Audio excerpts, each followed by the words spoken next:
The crowds at Trump events do this reflexively. He talks about himself. He then immediately, very quickly, usually starts talking about his Democratic presidential opponent in 2016, Hillary Clinton. The crowds instantly respond that she should be incarcerated. Now, somebody should go arrest her and she should be put in prison for some reason. And this, of course, is part of what Republicans will have to explain to their kids and grandkids, and what ultimately we'll all have to try to explain to historians about what Republicans were like in this time in America, right? The Trump era is when Republicans started insisting that political opponents of their party's president should be locked up, which is a departure from small d Democratic norms in our history before now. But the Trump-era Republican Party has been doing this for so long now, it really is like a reflex, you know, hit the knee with the little pointy hammer, and they just do it. Somebody says Hillary Clinton, and they instantly say, lock her up. I have called on Hillary Clinton to drop out of the race because she put our nation's security at extremely high risk with her careless use of a private email server.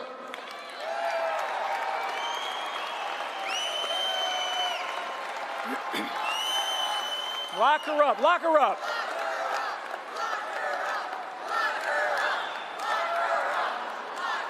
You guys are good. Damn right. You're exactly right. There's nothing wrong with that. Yeah, about that.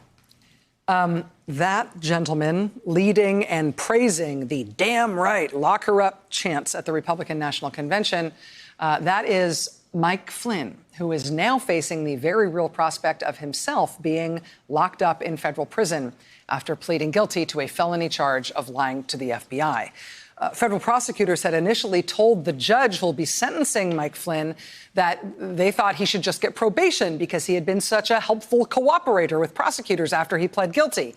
Thereafter, however, he stopped cooperating with prosecutors, and now, in a remarkable turn of events, prosecutors have withdrawn their previous recommendation that he should get probation, and they're now calling for him to do some prison time. That is just one of the remarkable things that happened this week in what has been an incredible news week. It was a strange new twist in what has been a strange criminal case around Trump National Security Advisor Mike Flynn, and we'll talk more about that later on this hour.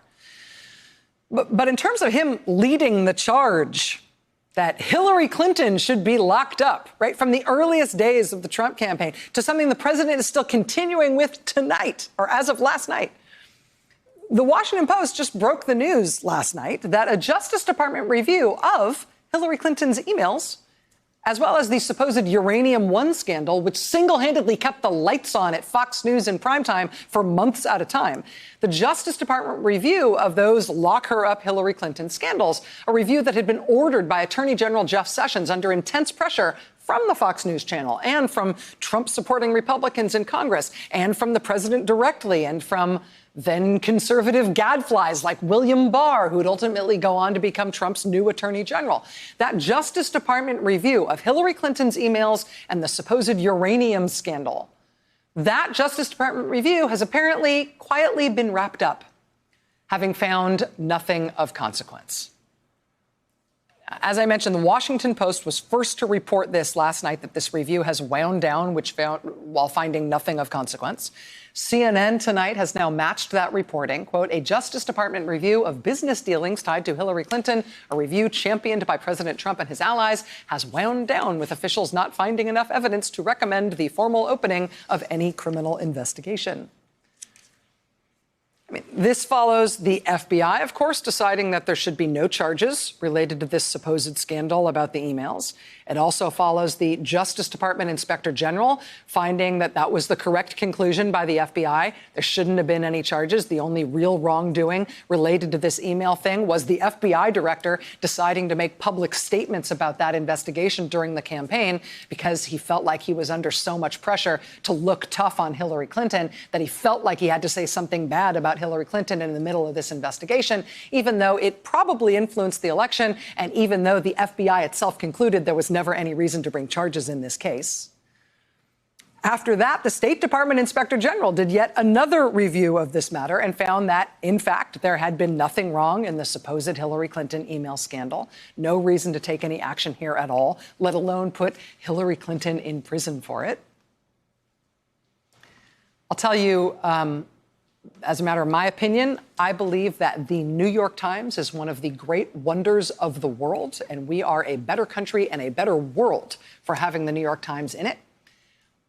But the New York Times has something wrong with it when it comes to reporting on Hillary Clinton. They've got some sort of unresolved internal issues when it comes to their reporting on Hillary Clinton. I don't know if they will ever resolve it. But the Times, more than any other mainstream print publication, has hammered away at the Hillary Clinton email thing as if it really was as big a scandal as people like Mike Flynn and Donald Trump were saying it was. The New York Times front paging it countless times, building it up, eviscerating the scandal, and then dissecting the resulting entrails and looking for every little piece of it that they could get into their mainstream campaign coverage throughout the course of the election, right up until the week of the election. When the State Department Inspector General ultimately conclusively decided that there really was no crime here, no great scandal, no systematic wrongdoing whatsoever, really nothing to see, the New York Times put that story on page A16 of the Saturday print edition of their paper under a headline that called it a quiet ending. See, under the headline, quiet ending for inquiry into emails and server. Yes, it was a quiet ending. Yes, New York Times, you gave it quite a quiet ending, especially compared to how big an opening you gave it on the front page for months. Similarly, it was the New York Times that put the supposed Uranium One scandal on its front page in the heart of the campaign in April 2015, in a sort of reporting partnership with the right-wing author who appears to have invented that scandal, who was working with Trump campaign chief Steve Bannon at the time. The New York Times did a reporting partnership with that guy, put that nonsense, that made-up non-scandal above the fold on the front page in the heart of the campaign, made it look like it was mainstream news instead of a Steve Bannon joint cooked up in a cauldron. They then went back to the story again, ran more headlines about it in November of 2017, which is when Fox News and the Trump folks had heated up that story again, and when Attorney General Jeff Sessions decided that he needed to appoint this new Justice Department review to go back over the Uranium One thing and the emails thing again to see if there could possibly be any charges there. The New York Times had front-paged it during the campaign. They went back and put it in their news again, in partnership with this Steve Bannon-connected right-wing author, when they wanted to go back to it when the Trump administration insisted that scandal was live again in the fall of 2017, which is how we got that Justice Department review. Well, now that Justice Department review has apparently concluded that there's nothing there.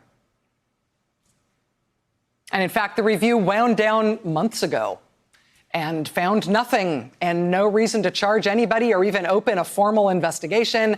And oops, never mind, guess there was nothing there. Thus far, at least, the New York Times has not reported on the conclusion of that review at all. It's been reported in the Washington Post and in CNN thus far, but we haven't seen the Times touch it. And I bet they will. I look forward to seeing their story and how they contend with the fact that they, more than anybody else in the mainstream media, promoted that story. I also look forward to seeing whether the lock her up chant about Hillary Clinton will nevertheless live forever, even after Mike Flynn's sentencing. Hey there, I'm Chris Hayes from MSNBC. Thanks for watching MSNBC on YouTube. If you want to keep up to date with the videos we're putting out, you can click subscribe just below me or click over on this list to see lots of other great videos.